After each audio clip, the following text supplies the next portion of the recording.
Toxic mother-in-law told me I wasn't family right before our vacation. So my husband and I ditched them at the airport and went on our own trip. So a few days ago, my husband's family and I were about to leave for a family vacation. They have a ritual of having an annual family vacation where my in-laws all get together, pick a destination, and take a week off of everything to travel. My husband, 30M, and I, 30F, got married recently, but we'd been together for 3 years before and I was quite excited to be a part of this for the first time. The year before this, while we were engaged, he asked me to join him, but since his family hadn't asked me, I felt weird and said no. But this time, my mother-in-law Sandra asked me to join them, and that was a pretty big deal. I had a feeling that Sandra didn't really like me before, since she had never made me feel welcome as part of the family. She had been outright mean to me, but she just wasn't as nice to me as she was to other people and always seemed a little distant and kind of cold when it came to me. I think a major part of the reason that she seemed to dislike me was because when we started dating, my husband moved out of their house and started living with me instead. I think that's about the time that her behavior towards me started changing and getting colder, but obviously, she couldn't hold it against me, so she tried to cover it up as much as she could. But I picked up on certain things, and I knew that she didn't like the fact that I was the reason her son had moved out of the family home to live with me. I'm quite independent and have been living away from my parents ever since I started college, so moving in with his parents was never an option for me. Living with his family or even mine was never on the cards for me and was pretty much a non-negotiable. I wasn't going to do that after marriage, and I certainly wasn't going to entertain living with his parents or love close to them and have them drop by every other day while we were dating. I don't think there was anything unreasonable about what I wanted, and I was perfectly clear about these things with my husband when we first started dating and talking about moving in together, and he was okay with it. And as long as he was fine with it, I didn't see any reason for anybody else to feel negatively about it. He had also been considering getting a place of his own and moving out, but the only thing that had been stopping him was the fact that his mother wanted everybody to live together under one roof. Or at least close by, so the family could get together on the weekends or even every other day, and so far, she had managed to make it happen. My husband has an older sister who's married and has a daughter. After getting married, she moved out of the family home because of space issues, but she just moved down the street and they get together every other day. So I feel like Sandra feels that that is the only normal way to live, and what I want is unreasonable because she is used to having her kids around all the time. But my husband prefers to live with me, away from his family, since he says that he grew up with having absolutely zero privacy and he appreciates the space now. So my husband and I are quite happy with our living arrangements, but I know that somewhere Sandra holds me responsible for this and maybe feels like I am the reason her son doesn't want to live with his family anymore. That's the only reason I can think of for her not liking me, because apart from that, I have always been very pleasant to my husband's family and have done my best to assimilate into his family. But even that's not enough apparently, because a couple of days ago, Sandra let me know that she still doesn't consider me family, even though I married her son just a couple of months ago. We had been planning the family vacation for months and I had played an active role in it. Now usually how these things go is that my husband's parents pay for all of it, and it's never any trouble for them because they are quite well off. I had assumed that it would be the same this time around as well, because my husband had told me that we did not need to worry about the money beforehand. Just to be clear, I didn't have a problem with paying for myself, but I had been told that I wouldn't need to. So when, right before the day that we were supposed to leave for our vacation, Sandra sat me down and told me that I would need to pay for myself, it came as quite a shock to me. She had invited me over and said that she wanted to discuss certain things about the trip, so I had gone over by myself since my husband was finishing up work before he took time off. She went on to tell me that this was meant to be a family vacation, and that is why she and her husband would cover all the expenses every year. But unfortunately, they didn't consider me family just yet because they felt like they hadn't gotten to know me that well. And so, she expected me to pay for myself but not make much of a fuss out of it, because that would just spoil the pre-vacation vibe and she didn't want to start off on a bad note. She didn't stop there and decided to make things worse by telling me that the reason she didn't consider me close enough to call family was because, unlike her son-in-law, she failed like she rarely ever got to see me and my husband. Because we never visited as often as the others, and that was one of the reasons why she felt like I wasn't family just yet. I was obviously very hurt by what she said, because I felt like I had tried hard to get along with his family, even though Sandra had made it very clear to me that she didn't exactly approve of me. And all along she had led me to believe that I was finally part of the family by letting me be part of the planning for the vacation. She could have been upfront with me right from the beginning and I would have been okay with it, but telling me about this right before the day that we were supposed to leave just seemed unnecessarily cruel and mean. But I tried my best to hide my feelings and make it seem as though I was okay with this, and I understood, while on the inside, I was actually really upset. I didn't want to say anything until I had discussed this with my husband, because I didn't want to react quickly and let my anger get the better of me. So I told her that it was okay and that I understood where she was coming from, so I would obviously pay for myself. She was a little surprised when I said that it was all fine, and I could tell that this was not the reaction that she had hoped for, but I didn't stick around to talk to her afterward and headed back home. It was all I could do to keep myself from bursting into tears as soon as I came home, but I tried to be calm and explain everything to my husband when he saw that I was visibly upset and asked me what had gone down at his mother's house. He was furious and told me that he was going to cancel the vacation then and there because he had no interest in spending any more time with his mother after the way she had insulted me. And then I told him that I had suspected that she didn't like me for quite some time, but I never brought it up because it was just a dumb theory that I had come up with to explain why she was always so cold to me. But now I was beginning to feel that it wasn't just a theory after all and there might be some truth to it. I explained to him how his mother's behavior towards me had changed when he moved out to live with me and she started acting cold towards me after that. Also, what she had said about me not being close enough to be considered family because I didn't visit them often, all pointed towards the same explanation. When I told him about it, he said that it could be true because he had always known that family meant a lot to his mother and she wanted him to at least live nearby. And she had been pretty upset when he had first told her that he would be moving out to live with me and that he didn't want to rent a house closer to home because he needed his personal space.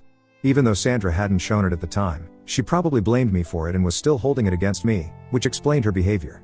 However, that was still not an excuse to be so cruel to me and try to humiliate me right before we left for our vacation. I felt awful that day, and while we were talking, my husband and I decided that canceling the vacation and telling her off just wasn't good enough because I wanted her to feel just as bad as I had felt. So he and I decided that we would go along with their plan and meet at the airport the next day, but instead of accompanying them, we would just take a flight somewhere else and leave them at the airport. By the time they could understand what was going on, it would be too late and we would already be someplace else by then. It was a perfectly foolproof plan and we went through with it and got back to Sandra the very next day. We met the family at the airport, just as we had planned, but then we excused ourselves saying that we wanted to get some photos clicked and walked away. They did not suspect a thing because they were too busy talking among themselves, so we headed over to the counter and purchased us 2 tickets to a flight that would take off the earliest and to a desirable destination. We ended up picking San Francisco and right now, we're here and it's really fun. We were supposed to go to Miami, but I prefer this because it's just me and my husband, without anyone who doesn't like me. Of course, by the time we had purchased the tickets and taken our seats on the flight, his family had figured out that something was off and tried to call us several times. They had even texted us, but we had just ignored all of it. Luckily, an airport is a pretty big place and they were not able to find us in time to stop us or confront us, and we were able to reach our destination without much drama. Once our flight landed, we finally decided to get back to them and my husband told everybody the truth in the family text thread. He told them about what Sandra had said to me the day before and said that since this was supposed to be a family vacation and I wasn't family, we had decided that we had better stay out of this altogether, out of respect for her. We had expected Sandra to be mad at us and maybe my father-in-law, but we hadn't expected the entire family to turn against us. Everybody seemed pretty mad because we had abandoned them at the airport and they had been worried sick for us. They had still taken their flight though, so I don't understand what they were so pissed about. Anyway, they told us that it was really irresponsible and selfish of us to just go MIA without a word and leave them wondering about us. They were especially upset with me because they didn't think that Sandra's words warranted such extreme action. They believed that I shouldn't even have thought that they were going to cover for me to come on the family vacation. And that it had been my mistake not to offer to pay for myself and just assume that I could come with them for free, seeing as how I hadn't made an effort to really become a part of the family. They said that I hadn't ever tried to attend their weekly family dinners or even keep in touch with them online and chat with them every day, which they do.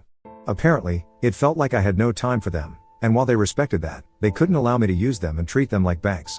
That is why Sandra had felt the need to clarify that they were not going to be paying for me to join them on the vacation, simply because I hadn't made an effort to get along with them, and neither had I even offered to pay for myself. I felt really insulted because I earned my own money and I would never expect somebody else to pay for me. So for them to imply that I was being entitled and self-centered was really not okay with me. I told them that their expectations were absolutely unrealistic and didn't even make sense. They claimed that they had dinner together weekly, but it was really every other day, and it was completely unfair of them to expect my husband and I to drive all the way to their house after work and have dinner with them so often. We wanted some personal space, and yet we still tried our very best to visit them at least once every 1 or 2 weeks, so they wouldn't feel bad. And this had been going on since way before we were even married. I felt like they were totally overlooking that on purpose, just to make it feel like I was in the wrong here when I really wasn't, and I knew it. So I reminded them exactly how hard I had tried to become a part of their family to the best of my abilities, and if that was still not enough for them, then there was not much that my husband and I could do now. They were pissed and said that we were being immature and had ruined their vacation with our selfishness. Ida for going away with my husband, separately from his family? Edit, I feel like I had to make this clear because a lot of the comments were accusing me of isolating my husband. And that's a really heavy accusation to levy against someone. Let me just say that it wasn't just me who thought that the family getting together was a little excessive and unnecessary. No family needs to meet every other day for lunch and dinner. At that point you might as well be living together. And what was the point of moving away from them if he was just going to visit them every single day? My husband also wanted this, not just me. The two of us had decided that we were going to live a little distance away from them and try to limit our visit to his family to maybe once a week. They were not happy about it, but this is what both of us wanted. It wasn't a decision that I made single-handedly. So I think it's unfair of everybody to just blame me for it, and that's exactly what his family is doing. I didn't need it from people on Reddit as well. Anyway, the point is that my husband was equally a part of this decision as me. Neither of us wanted to meet his family every other day. And as for what they said, about me expecting them to pay for my plane tickets and take me on vacation with them when I hadn't even made an effort to really get to know them and become a part of the family, I don't think any of that is true. I did not expect them or feel entitled for them to cover me for the vacation, and if they had told me right from the beginning that they expected me to cover my own expenses for the vacation, I would have either agreed to it or I just wouldn't have gone.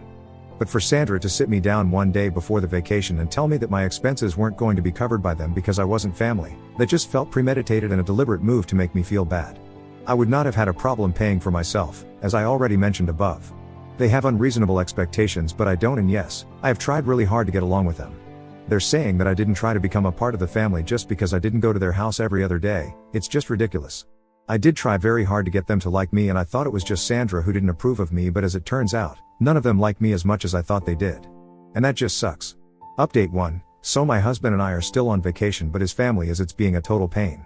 I have realized that their being mad at me for not wanting to practically live with them was very unreasonable, and I don't need to sacrifice my personal space and privacy just to please them. If they want to be mad at me, then fine, they can go ahead and be mad. But I just wish that they wouldn't make it a point to let us know that they are mad, because we just don't care. And they really need to accept it. Just yesterday, they decided to text me, because texting my husband wasn't working, and told me that whatever I was trying to do to their family was going to fail. Because their relationships were way too strong for someone like me to break. I thought it was needlessly dramatic of them to make such a big deal out of this, because as far as I was concerned, I hadn't done anything to break them apart. But they had insulted me, and that is why my husband and I had decided to separate from them. Once again, they have failed to realize that my husband has free will as well, and I can't exactly force him to do anything that he doesn't want to do. So if we decided to have a separate vacation away from them, it was because my husband wanted the same thing, and I know that it was difficult for them to accept it, but it was the truth. I texted them back saying that my husband didn't want to spend his vacation with them, and both of us had decided on this, so it was really silly of them to just blame me. I also told them that if they had just treated me decently instead of being horrible, then maybe my husband wouldn't have even wanted to separate from them. So if they wanted to blame somebody, then they should just blame themselves. Sandra had been sending me those texts, but I knew that the entire family agreed with her, and it was a shared sentiment, that I was somehow controlling my husband and forcing him to break away from his family. I didn't want to engage with her or anybody else from his family after I had said whatever I wanted to tell them. So I decided to block them all and focus on my vacation, because I had taken time off for this and I wasn't about to let it go to waste. I told my husband about the text, and he told me to just ignore it because there was no point in trying to explain anything to them. They were too caught up among themselves to consider that maybe we just want to lead a normal life, and it wouldn't be possible if we were living with them or even around them. They're all just really dramatic. Update 2. So we finally came back from our vacation last night, and it was a really fun couple of days. But now that it's over, it's back to work now. We were expecting to have a peaceful week back here, but that's not going to be possible because his family also returned today. We had no contact with his family when we were on vacation because both of us had blocked them all on every social media platform. And we had also blocked their numbers. They didn't know where we were, so they couldn't get to us in any way. It had been quite peaceful away from them and the drama, but now that we are back and so are they wasted no time in trying to reach out to us only to create drama. We had just come back home from a long day at work when we heard somebody at our doorstep, ringing the bell like nobody's business.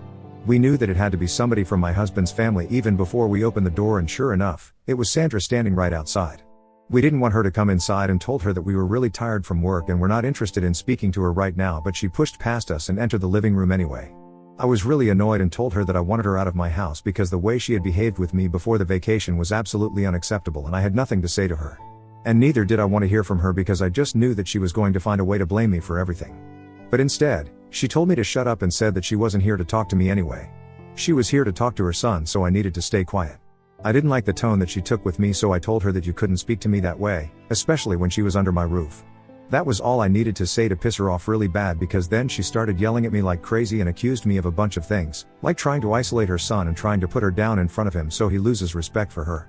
She told me that she had always known that this day was going to come because I had always been a homewrecker and I couldn't stand to see the fact that my husband was close with his family, because that would just mean that I had less control over him. She called me a psycho and said that she was here to rescue her son before it was too late and I had no right to interfere because I was not family. I told her that I was glad that I was not a part of her family because it seemed to me like she wanted to run a cult, more than just have a family. She completely lost it when I said that and practically launched herself at me. Before I knew it, she had grabbed me by the hair and was physically attacking me. It took my husband mere seconds to separate us and force his mother out of the house. She didn't stop screaming at me even as she was being kicked out of our house and kept calling me really derogatory things that I didn't even want to mention here because they were just that bad. I was quite shaken up and I waited for a couple of seconds to calm down before my husband and I called the cops and had her removed from our property. She hadn't left even after my husband had pushed her out of the house and had remained in the front yard, screaming at the top of her voice about how I was breaking her family, but she was not going to let it happen. It wasn't until the cops finally arrived on the scene that she stopped yelling, and then she started begging us not to press charges. But it was too late, and my husband and I had already made up our minds that we were not going to drop this so easily. I mean, she had attacked me physically, so I couldn't just let it go because then nothing would stop her from doing it a second time. So he and I pressed charges against her, and since I wasn't actually injured badly, they are probably going to let her off easy, but at least it's going to go on record. She was taken away and she was actually sobbing uncontrollably when that was happening, which was crazy because just a few seconds before that she had been screaming at us and threatening us. After that, my husband and I decided to start looking for a lawyer so we could get a restraining order against her because she could not be trusted. Clearly, there was something very unhinged about her and I didn't want to risk anything. We also started thinking about moving away, something we had already been considering for a while because this location was kind of inconvenient for my husband, and we were thinking about moving to a place that was equally close to both of our offices. We just want to leave no stone unturned to make sure that she can't get to us ever again, and it goes for his family as well. It's been a couple of hours since she was arrested and nobody from his family has tried to contact us yet. But I know that they will be very upset about this and they might even disinherit him over this, but it's worth it because Sandra needed to be taken down a notch. And I have no regrets about saying that she was a cult leader and then having her arrested for attacking me. She totally deserved all of it. Update 3, we got the restraining order against Sandra and it's been a couple of days since then. These past 2 weeks after Sandra was arrested were really busy for both of us because we started looking for a new house to move into, and we also had to deal with the drama that ensued later. Of course, there was also the restraining order and the court appearances to deal with it. With all that I was dealing with, I didn't have much time to post an update. But right now I can. So first things first, Sandra got off easy, with just community service, since I wasn't hurt badly. However, my husband's family decided to make a big deal out of it and pretend like she was the victim in this situation that she herself had created. They ran their mouths off to every single family member that they could find, telling them about how I had instigated Sandra and that's why she had pounced on me. But when I got the reaction that I wanted, we called the police and had her arrested. They are claiming that this was all planned and we had every intention of provoking Sandra, just so she would attack us and we would have an excuse to get her in trouble. So somehow I'm the bad guy here, even though I was the one who got attacked. It doesn't even make sense, but that's the story that they are choosing to go with. Luckily, not many people are buying it, and are mostly on our side, so they are cutting my husband's family off. In a way, it's true what I said about Sandra wanting to run a cult instead of a family and that her expectations were unreasonably high and kind of unhealthy. I'm glad that I got the chance to say it to her face because she needed to know that she was a cuckoo. And if the opportunity ever presents itself again, then I would gladly say it to her again. Even if that meant she would attack me once more, because it would be totally worth it. But the likeliness of us meeting again anytime soon is low because of the restraining order. Also, because my husband and I moved houses a couple of days ago, they don't know where to find us now. And they have been blocked on all our social media ever since we went on vacation, so that's not a matter of concern for us. Honestly, he is more relieved than I am because he used to say that being around his family was almost suffocating for him. And I can see why. I would probably feel the same way if my parents acted like that and gave me absolutely zero privacy or space of my own. I guess I got really lucky when it came to my family, including my husband.